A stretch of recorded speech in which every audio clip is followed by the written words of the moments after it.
Selamat pagi anak-anak. Ayo sebelum mulai pembelajaran kita berdoa dulu ya. Doa dimulai. Doa selesai. Nah, di pembelajaran kali ini kita sudah masuk tema 1, subtema 3, pembelajaran yang ketiga ya nak. Muatan kali ini adalah muatan IPA.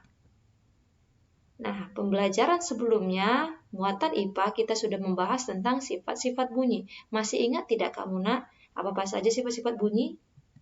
Iya, yang pertama sifat bunyi dapat dipantulkan, yang kedua bunyi dapat diserap, dan yang ketiga bunyi dapat merambat.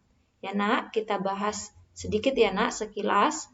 Yang pertama bunyi dapat dipantulkan jika mengenai benda yang keras. Contohnya seperti dinding, kaca, dan sebagainya ya nak. Kemudian yang kedua, bunyi dapat diserap jika mengenai benda yang lunak. Contoh benda yang lunak seperti apa nak? Iya, seperti busa, kain wol, dan sebagainya. Ya nak. Kemudian yang ketiga ada bunyi dapat merambat melalui 3 media kan nak. Yang pertama benda padat, benda cair, dan benda gas. Ya nak, itu materi kita yang sebelumnya. Nah, untuk hari ini kita belajar tentang pemantulan bunyi. Bunyi merupakan suatu gelombang sehingga bunyi mengalami pemantulan. Nah, berikut adalah jenis-jenis bunyi pantul. Ada 3 ya nak. Yang pertama, bunyi pantul yang memperkuat bunyi asli. Yang kedua, ada gaung. Dan yang terakhir ada gema. Ya nak, kita akan bahas satu-satu. Yang pertama, bunyi pantul yang memperkuat bunyi asli. Nah, bunyi ini terjadi apabila sumber bunyi mempunyai jarak yang sangat dekat dengan dinding pemantulnya. Ya nak, dengan demikian bunyi pantulnya akan memperkuat bunyi aslinya. Ya nak, di sini ada contohnya suara seseorang yang berada dalam ruangan kecil akan terdengar dengan jelas.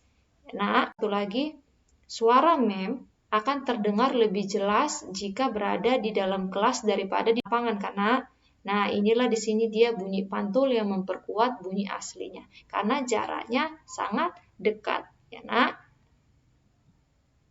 Nah, yang kedua ada gaung atau kerdam. Gaung adalah bunyi pantul yang terdengar bersamaan dengan bunyi aslinya. Karena waktunya hampir bersamaan, gaung menyebabkan suara aslinya kurang begitu jelas karena terganggu atau ditabrak oleh suara pantulannya. Ya nak, di sini ada misalnya, kamu lihat nak, bunyi aslinya kemari. Nah, setelah dipantulkan yang kita dengar hanyalah ke dan ri. Jadi tidak begitu jelas ya nak ya. Gaung atau kerdam dapat terjadi di gedung bioskop, gedung pertunjukan, gedung pertemuan, studio radio, dan lain-lain. Nah, untuk menghindarinya, maka di dinding-dinding gedung-gedung tersebut biasanya dilapisi dengan bahan yang dapat meredam bunyi. Ya nak, contohnya seperti kain wol, kapas, karton, gabus, dan karpet busa. Nah, yang terakhir ada gema.